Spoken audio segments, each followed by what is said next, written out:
What's up, guys? It's Avery Woodley here. I hope you guys are doing well. I'm gonna get straight to the point. I was looking in my DMs, and what do I see? A lot of messages from you all sending me the latest Kevin Samuels IG live. All right, so I'm seeing the clips, and it's actually the same clip from multiple people, and I'm like, you know what? I know what needs to be done. Obviously, you want to hear an accountable woman's perspective. All right, the topic was single or nah, okay? Basically, do women choose to be single because they don't want to listen to a man? Or just do women choose to be single over being married because what they think comes with it, the misconceptions that they believe come with being married. First up was a young woman. She was around 22 years old, and basically Kevin was like, single or not. And she wants to be married. She spoke on the fact that she wants to be married, and because she believes that life is meant to be spent with a partner. Okay, they converse. Now I'm going to tell you guys what a major red flag was in this conversation. When he asked her, does your mother know that you want to be married? She was like, whatever. Okay, I guess so. I think so. Then she spoke on her last boyfriend. She was like, but she didn't like my last boyfriend for no reason. She had never met him. She didn't even know him. But she did not like him. Ding, ding, ding, ding, ding. Red flag. Because see, obviously this is her mother, all right? This is somebody who has made an impression on her life. This is somebody who has helped shape her mindset. Her mother did not like the boyfriend. Why? She didn't know him. He hadn't done anything to her. She didn't like him because of someone else that was once a boyfriend in her life.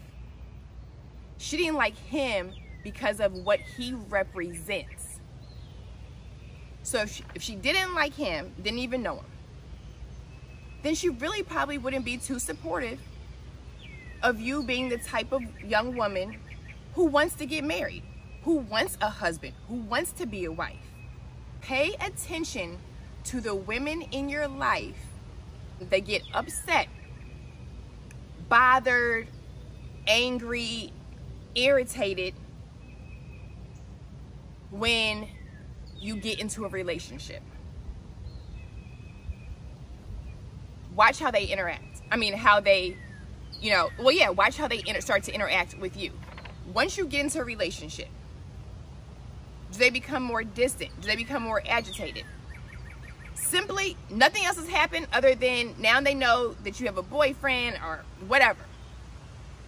But they are upset. They are bothered. They are annoyed. Now, before that, pay attention to the women in your life that say you've been talking to somebody and it's getting serious, and you are going to, pursue more of a committed relationship. So you tell, your sisters, your cousins, your girlfriends, your mom, your aunts, whoever. You tell certain women in your life. Watch how they get upset. Watch how they will try to talk you out of it using fear. Projecting their fears and insecurities on you. Or whatever man in their life hurt them, they are now applying that to every man, and even to you and your happiness in your future relationship. And then they will cover it up by saying, well, I just really love you and I really care about you, and I just don't want to see you get hurt. Why is that the first thing women like that say? I don't want to see you get hurt.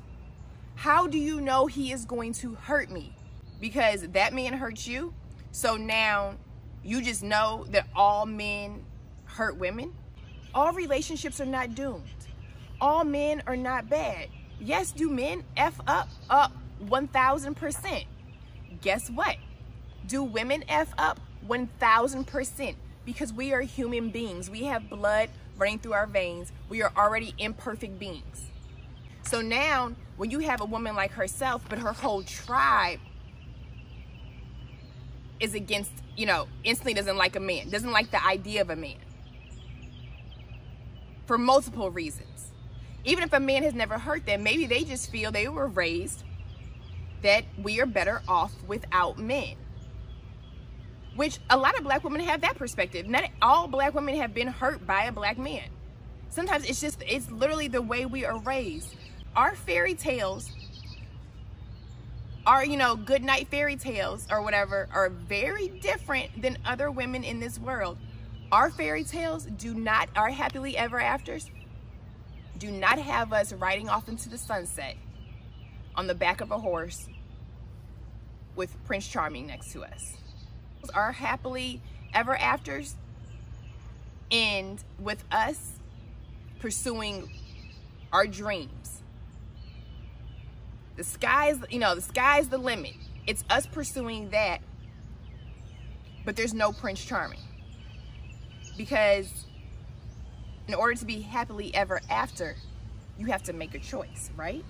So you'll have those women who were like, oh no, obviously being in a relationship or being with a man, they're against it because he's going to bring you down. He's going to take you away from your dreams. And then at the end of the day, you know what he's going to do? He's going to walk out on you, and he's going to leave you. He's going to leave you with kids. He's going to leave you with bills. He's going to leave you with a broken heart.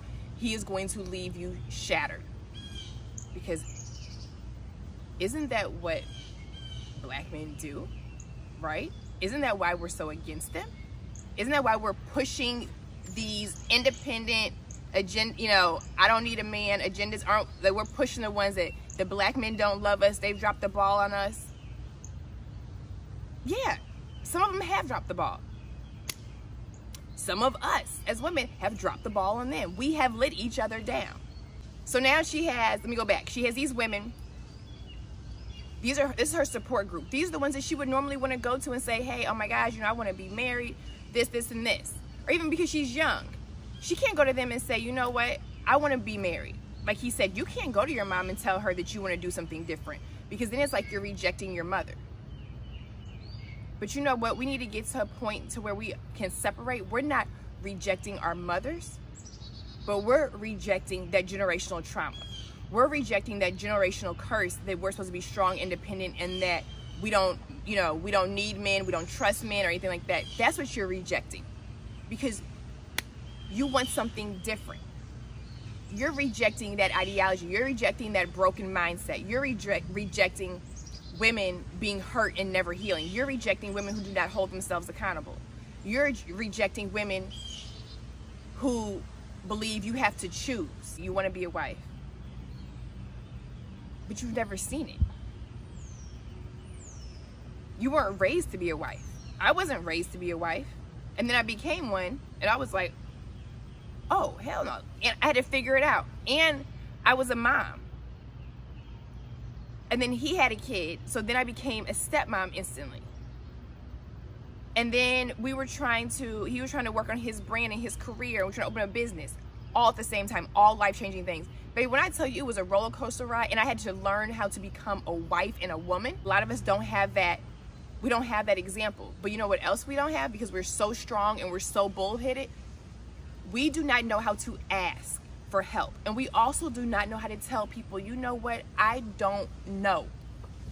You know why? Because that takes honesty, it takes vulnerability, it takes laying your ego aside, and it takes not trying to live up to an image. Hardly anybody says, you know what, I don't know. If Kevin Samuels was to ask me, Avery, what does it really take to be a wife? Okay, no, not if he asked me now. Because baby, experience, I hung on to what I was good at and perfected that even more. But baby, all them areas where I was failing, baby, been working on them, and constantly working on them. Because even after my divorce, when I got into relationships, you can think you know something, but you don't really know it, so you gotta apply it. Baby, that was all practice. So I'm here with, I keep going like this with these bugs flying too, with experience, practice, and constantly working on myself. But if he would have asked me years ago, Avery, what does it take to be a wife?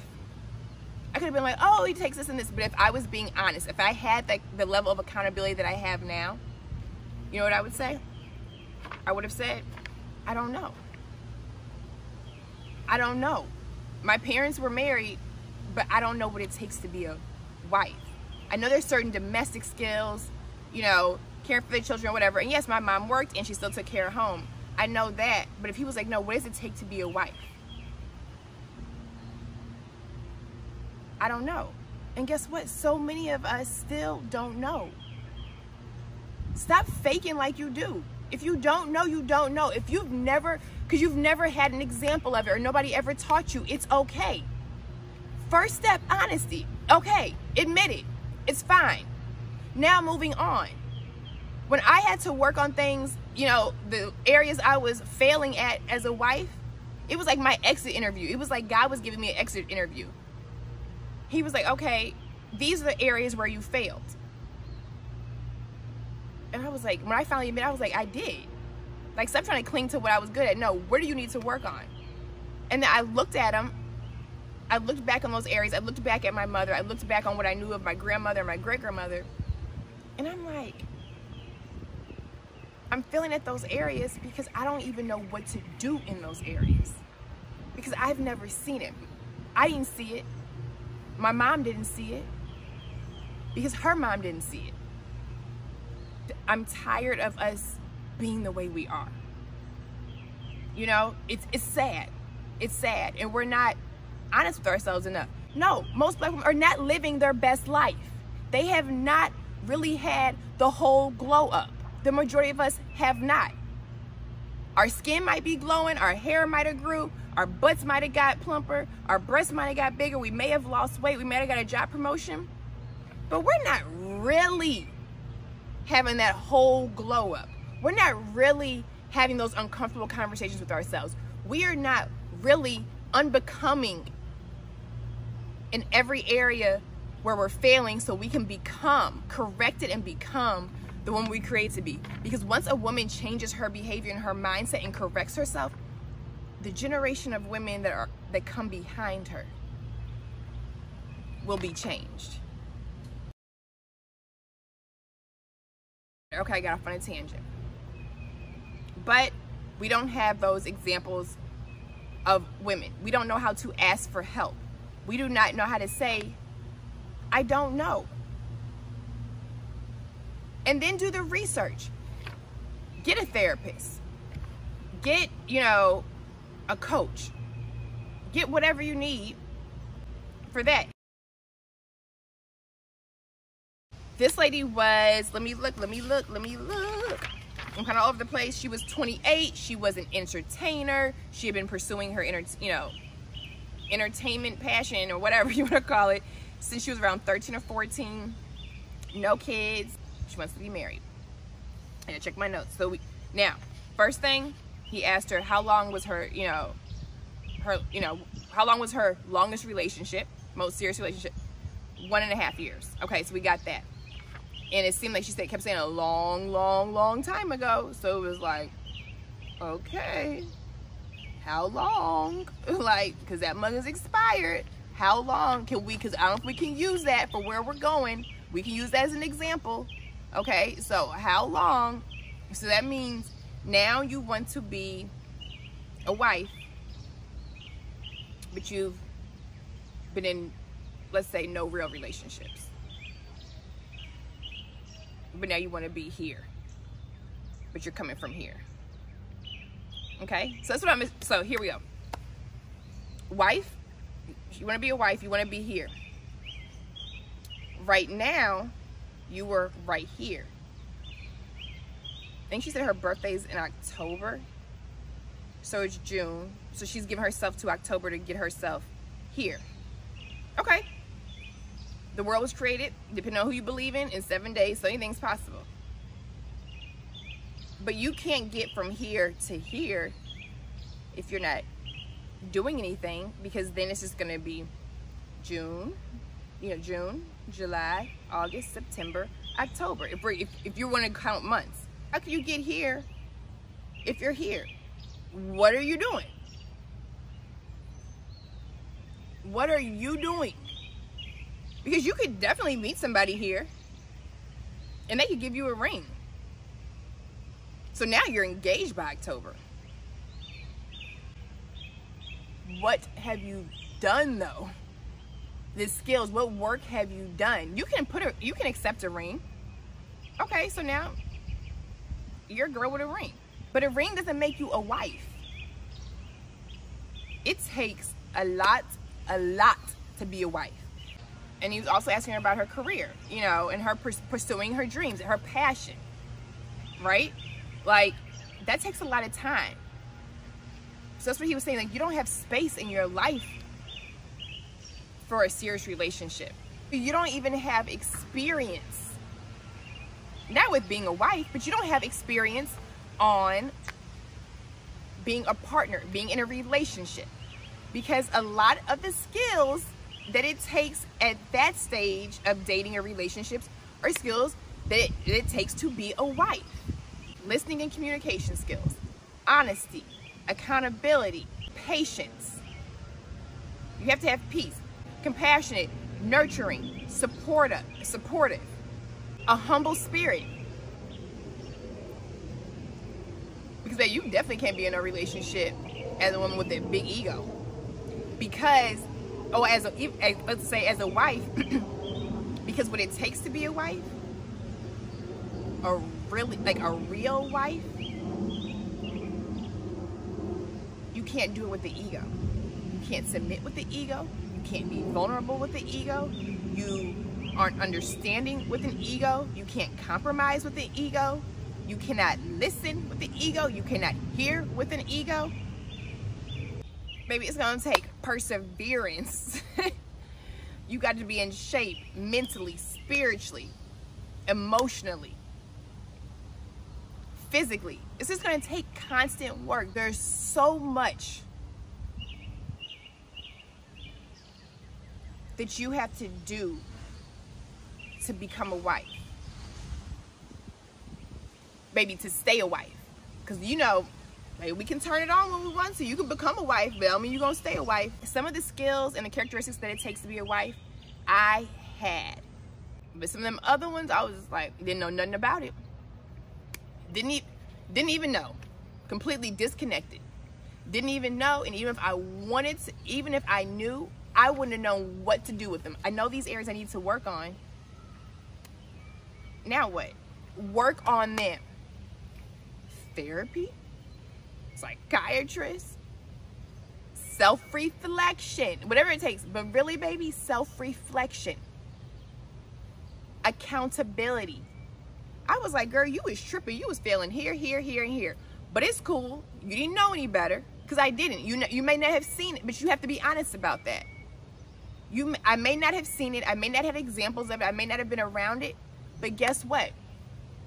Talking about that isn't going to get me anywhere. So now it's my responsibility to acquire that, to do what I need to do, what I have to do to acquire that. It's my responsibility.